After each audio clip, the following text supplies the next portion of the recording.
We've got the Republican convention going on right now, and of course a lot of people are going to be tuned into the vice president candidate, Paul Ryan. He obviously knows a lot about economics, talks a lot about financials, so I'm here with Teddy Weisberg from Seaport Securities. And Teddy, what are you going to be listening for tonight out of him? Well, I think one of the things that he's brought to the table is a real seriousness of purpose and a very good understanding of the dynamics of the budget and of a lot of these financial and economic issues, which just don't seem to get resolved in Washington. Now, we could agree or disagree with his position, but at least, unlike most of the politicians, he's got a position, and it's a position not just off the cuff of his sleeve. It's obviously something that he's worked very, very hard on. So I think that, in a way, is sort of refreshing.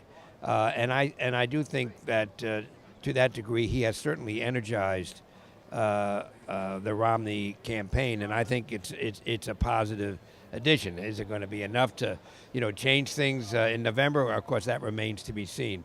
But I like the fact that at least the dialogue is changing or being forced to change because we have real issues, and it's not all about the divisiveness, which both sides seem to enjoy throwing spears at each other, if you will, or rocks or whatever it is.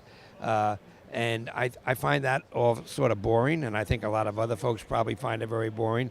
I mean, we need to deal with our problems. And so I'm going to be listening very carefully to hear what he has to say, and I think it's going to go beyond Medicare, clearly. I would like to see a message or a pathway to dealing with these terrible economic issues that we are suffering as we speak. All right. Well, I'm sure a lot of people are going to be listening to him tonight. As you mentioned, he definitely knows his stuff. He doesn't just say he's a policy wonk, but he actually is. And that's Teddy Weisberg from Seaport Securities. This market has fewer players. We're coming into a Monday where we're going to enter in a new stage of tech. It's a stock picker's market. Welcome to the 5 dumbest things Apple on Wall Street. reported earnings